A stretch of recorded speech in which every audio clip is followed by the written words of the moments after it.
खुद से बातचीत करना हर किसी की आदत होती है, जो स्वाभाविक है। हम खुद से बात करना बंद नहीं कर सकते और हम खाना और पीना बंद कर सकते थे। हम सिर्फ अपनी आंतरिक बातचीत की प्रकृति और दिशा को नियंत्रित कर सकते हैं। हम में से अधिकांश इस तथ्य से पूरी तरह से अनजान है कि हमारी आंतरिक बातचीत हमारे जीवन की परिस्थितियों के कारण है। हमें सिखाया गया है कि इंसान जैसा सोचता है वैसा ही बनता है।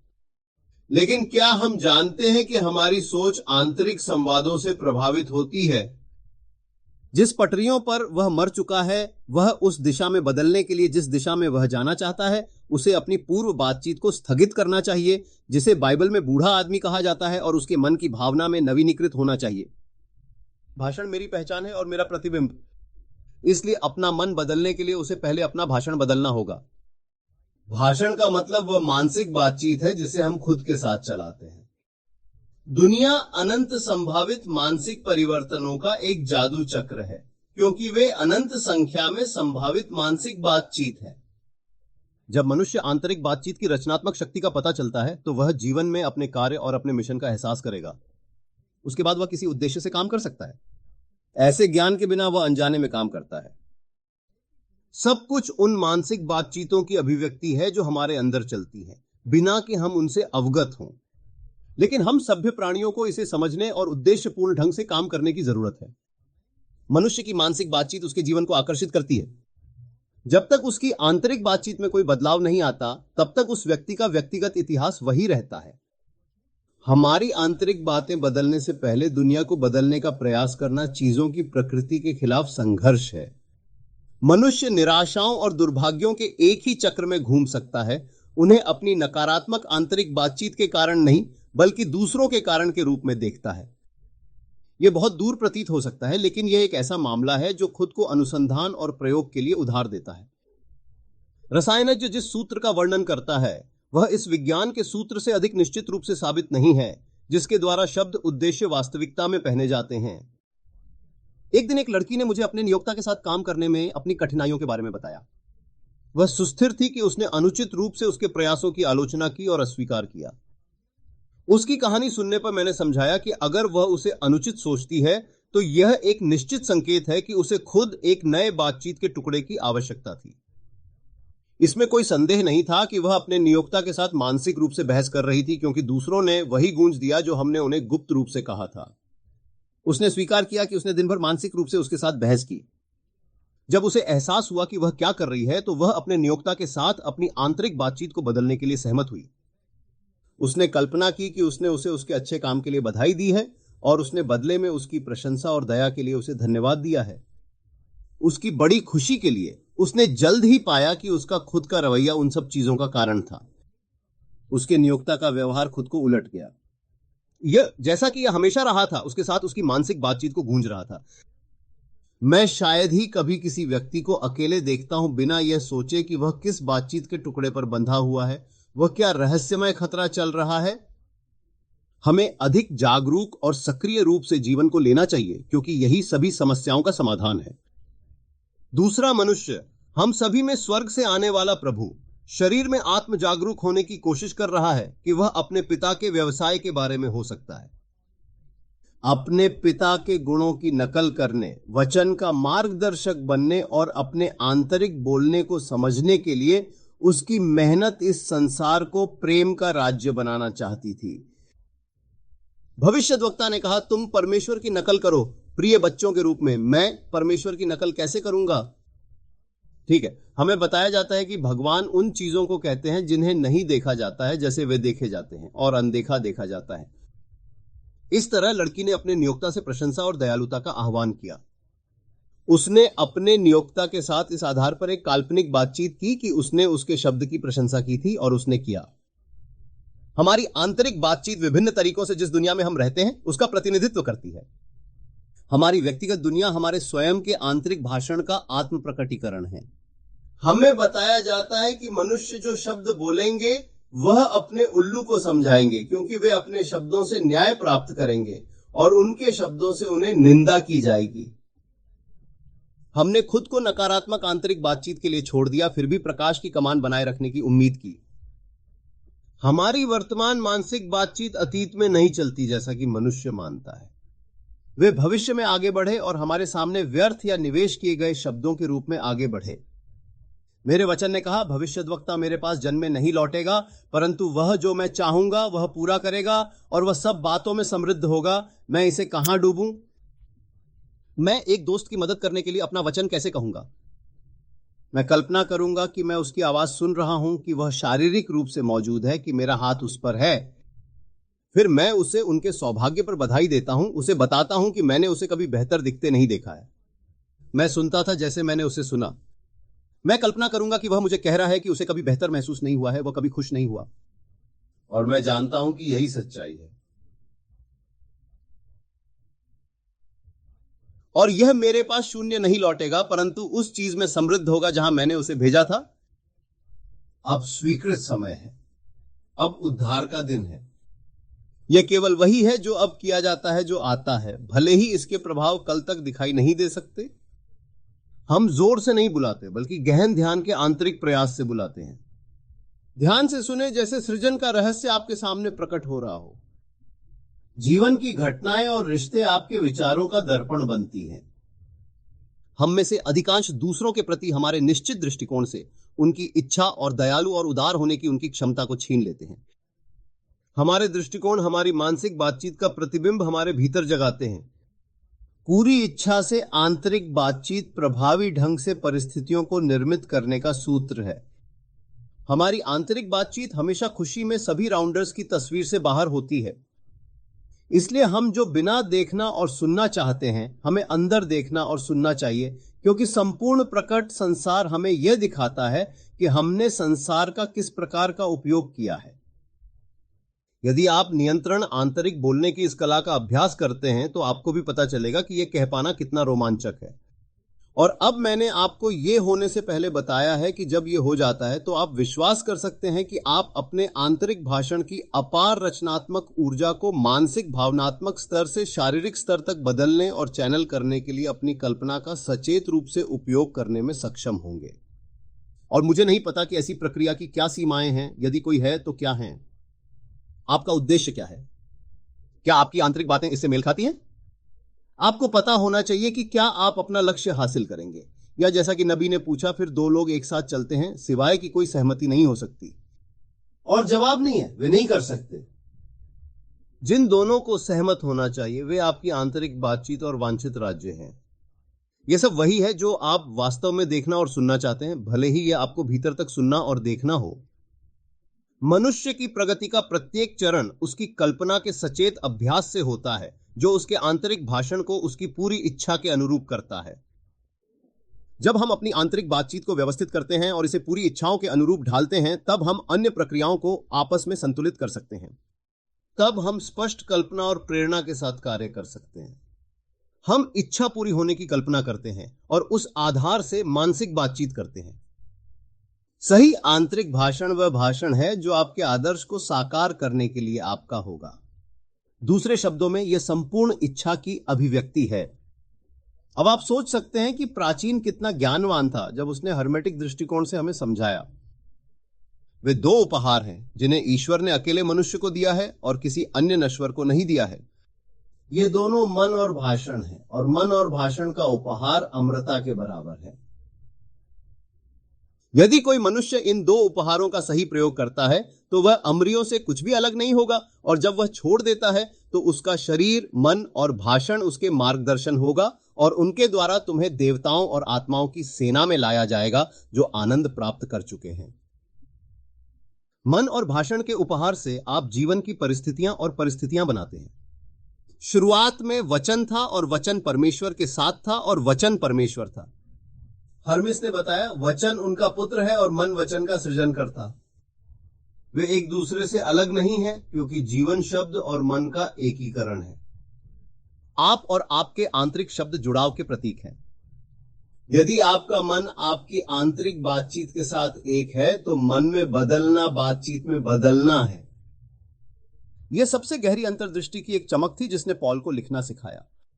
बूढ़े आदमी जो भ्रष्ट है, पूर्व की बातचीत को स्थगित करो और अपने मन की आत्मा में नवीनीकरण करो। नए मनुष्य को पहनना और आपके मन की भावना में नवीनीकृत करना आपकी आंतरिक बातचीत को बदलना है, क्योंकि भाषण और मन, एरे भाषण का परिवर्तन मन का परिवर्तन है। भविष्यद्वक्ता शमूएल ने कहा, प्रभु ने मेरे द्वारा बोला और उसका वचन मेरे शहर में था। यदि भगवान का वचन भविष्यद्वक्ता की जीभ में था, तो भगवान का मुंह जो वचन बोलता है वह भविष्यद्वक्ता का मन होना चाहिए, क्योंकि आंतरिक बातचीत मन में उत्पन्न होती है और जीभ में छोटे भाषण आंदोलन पैदा करती है। भविष्यद्वक्ता हमें बता रहा है कि भगवान का मुंह मनुष्य का मन है, कि हमारी आंतरिक बातचीत भगवान का वचन है जो हमारे बारे में जीवन पैदा करता है, जैसा कि हम इसे अपने भीतर पैदा करते हैं। बाइबल में तुम्हें बताया जाता है कि वचन तुम्हारे मुंह में और तुम्हारे दिल में तुम्हारे बहुत करीब है, ताकि तुम ऐसा करो। देखो, मैंने आज जीवन और भलाई, मृत्यु और बुराई, आशीर्वाद और शाप तुम्हारे सामने रखा है। जीवन चुने। जीवन की परिस्थितियां खुद से बाहरी किसी शक्ति से नहीं बनाई जाती हैं। वे शर्तें हैं जो आपकी पसंद की स्वतंत्रता उन विचारों के प्रयोग से उत्पन्न होती हैं जिनका आप जवाब देंगे। अब स्वीकृत समय है, यह उद्धार का महत्वपूर्ण दिन है। जो कुछ भी अच्छी रिपोर्ट है, इन बातों पर विचार करो, क्योंकि तुम्हारा भविष्य परमेश्वर के वचन से बन जाएगा, जो तुम्हारा वर्तमान आंतरिक बातें हैं। आप अपनी आंतरिक बातचीत से अपना भविष्य बनाते हैं। दुनिया को ईश्वर के वचन से फंसाया गया था। यह आपकी आंतरिक बातें हैं। खेतों पर देखो, तिल तिल का, मक्का मक्का का। अंधेरे में चुप्पी जानती थी। ऐसे ही एक आदमी का भाग्य उद्देश्य के लिए पैदा हुआ है, जो उत्पत्ति के अनुसार सच है। यदि आप सफलता प्राप्त करना चाहते हैं तो आपको सफलता लगानी चाहिए। आपके मन में जो विचार पूरी प्रक्रिया शुरू करता है, वह विचार है जिसे आप सत्य मानते हैं। यह समझना बहुत महत्वपूर्ण बिंदु है, क्योंकि सत्य कल्पना की तीव्रता पर निर्भर करता है, तथ्यों पर नहीं। जब लड़की ने सोचा कि उसका नियोक्ता अनुचित है, तो उसके व्यवहार ने उसकी कल्पना की पुष्टि की। जब उसने उसके बारे में अपनी धारणा बदल दी, तो उसका व्यवहार उस परिवर्तन को प्रतिबिंबित करता है। यह साबित करता है कि एक धारणा हालांकि गिर जाती है, अगर बनी हुई है तो सच्चाई में कठोर हो जाएगी। मन हमेशा उस धारणा के अनुसार व्यवहार करता है जिससे वह शुरू होता है। इसलिए सफलता का अनुभव करने के लिए हमें यह मानना चाहिए कि हम सफल हैं। हमें स्वयं कल्पना के स्तर पर पूरी तरह से जीना चाहिए और इसे जानबूझकर किया जाना चाहिए। इससे कोई फर्क नहीं पड़ता कि वर्तमान समय में बाहरी तथ्य आपकी धारणा की सच्चाई से इनकार करते हैं। यदि आप अपनी धारणा पर बने रहते हैं तो यह सच बन जाएगा। निशान पीछे छूट जाते हैं, आगे नहीं बढ़ते।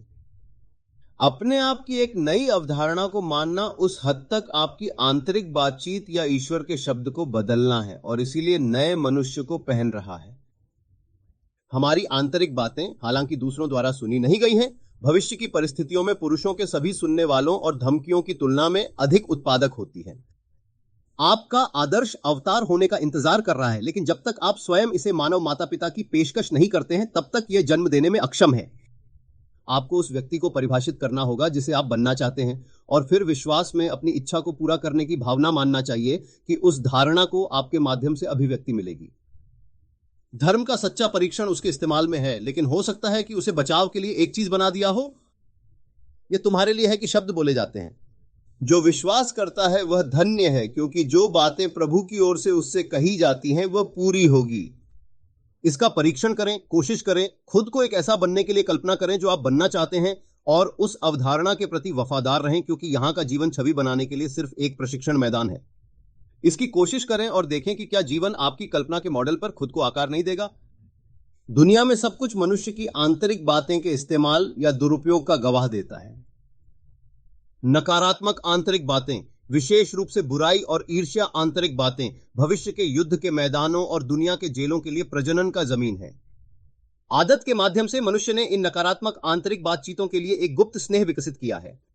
उनके माध्यम से वह विफलता को उचित ठहराता है, अपने पड़ोसियों की आलोचना करता है, दूसरों की परेशानी को उड़ाता है और सामान्य तौर पर सभी पर अपना जहर डालता है। इस शब्द का इतना दुरुपयोग दुनिया की हिंसा को स्थायी बनाता है। आत्म के परिवर्तन की आवश्यकता है कि हम किसी दिए गए वाक्यांश पर ध्यान करें, एक वाक्यांश जिसका अर्थ है कि हमारा आदर्श साकार हो गया है, और आंतरिक रूप से इसे बार बार पुष्टि करें। जब तक कि हम आंतरिक रूप से इसके अर्थ से प्रभावित नहीं हो जाते, जब तक कि हम उसके कब्जे में न हों। अपने महान आंतरिक विश्वासों या बातचीत को कड़ी मेहनत करें। आपसे उन्हें अपने सिवा कुछ भी नहीं ले सकता। कुछ भी उन्हें उद्देश्य तथ्य बनने से नहीं रोक सकता। सभी चीजें ईश्वर के वचन से आपकी कल्पना से उत्पन्न होती हैं, जो आपकी स्वयं की आंतरिक बातचीत है, और हर कल्पना अपने शब्दों को कटाती है जो उसने आंतरिक रूप से बोला है। सफलता का महान रहस्य पूरी इच्छा के परिसर से बातचीत में एक नियंत्रण है। सफलता के लिए आप जिस कीमत का भुगतान करते हैं वह अपनी पूर्व बातचीत को छोड़ना है, जो बूढ़े आदमी असफल आदमी की है। हम में से कई लोगों के लिए पृथ्वी पर स्वर्ग बनाने के लिए सचेत रूप से जिम्मेदार होने का समय आ गया है। जानबूझकर और स्वेच्छा से अपनी कल्पना का उपयोग आंतरिक रूप से डरने के लिए करना और केवल वही कहना जो हमारे आदर्श के अनुरूप है, सक्रिय रूप से स्वर्ग को पृथ्वी पर ला रहा है। हर बार जब हम दूसरे की ओर से प्यार से अपनी कल्पना का अभ्यास करते हैं तो हम सचमुच उस पर परमेश्वर की मध्यस्थता कर रहे हैं। मानसिक भावनात्मक स्तर से शारीरिक स्तर तक ऊर्जा को बदलने के लिए अपनी कल्पना का उपयोग करने में हमेशा एक प्रतिभागी के रूप में अपनी कल्पना का प्रयोग करें, एक दर्शक के रूप में नहीं। अपनी इंद्रियों का विस्तार करें। देखें और कल्पना करें कि आप वही देख रहे हैं जिसे आप देखना चाहते हैं, कि आप वही सुन रहे हैं जिसे आप सुनना चाहते हैं, और वही छू रहे हैं जिसे आप छूना चाहते हैं। ऐसा करने से बेहद जागरूक हो जाते हैं। अपनी काल्पनिक स्थिति को वास्तविकता के सभी स्वर और भावना दें। ऐसा तब तक करते रहें जब तक कि आप अपने अंदर उपलब्धि का मूड और राहत की भावना जगाते रहें। यह कल्पना का सक्रिय स्वैच्छिक उपयोग है, जैसा कि निष्क्रिय अनैच्छिक स्वीकृति से अलग है। जाहिर है कि कल्पना के इस सक्रिय स्वैच्छिक उपयोग से ही दूसरा मनुष्य स्वर्ग से प्रभु मनुष्य में जागृत हो जाता है। पुरुष कल्पना को एक खेल सपने की संकाय कहते हैं, लेकिन वास्तव में यह वास्तविकता का प्रवेश द्वार है। कल्पना वांछित राज्य का रास्ता है। यह राज्य की इच्छा का सत्य और उस राज्य की इच्छा का जीवन है। क्या आप इसे पूरी तरह से महसूस कर सकते हैं? क्या आप जानते हैं कि आप अपनी कल्पना में जो करते हैं वह हमारी कल्पना के चक्र में एकमात्र महत्वपूर्ण चीज है? जीवन का पूरा नाटक बार बार बनाया जा रहा है। कल्पना के साहसिक और सक्रिय उपयोग के माध्यम से हम अपना हाथ फैला सकते हैं और 10,000 मील दूर एक फ्रेम को छू सकते हैं और उसके अस्तित्व के सूखे होंठों पर स्वास्थ्य और धन ला सकते हैं।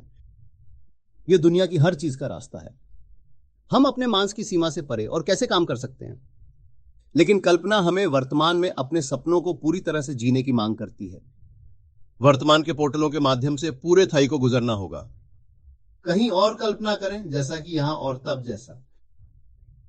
बस प्रयास करके देखें। आप हमेशा बता सकते हैं कि क्या आप अपनी आंतरिक बातचीत को देखकर भविष्य के सपने को वर्तमान तथ्य बनाने में सफल रहे हैं। यदि आप आंतरिक रूप से कह रहे हैं कि आप श्रव्य रूप से क्या कहते हैं, यदि आप शारीरिक रूप से मौजूद हैं और उस जगह पर शारीरिक रूप से चलते हैं, तो आप सफल हो गए हैं। और आप इन आंतरिक वार्तालापों से और आपके भीतर जिन भावनाओं से वे जगाते हैं, भविष्यवाणी कर सकते हैं कि आपका भविष्य क्या होगा। क्योंकि अकेले एक शक्ति लाभ कमाता है, कल्पना, दिव्य दृष्टिकोण।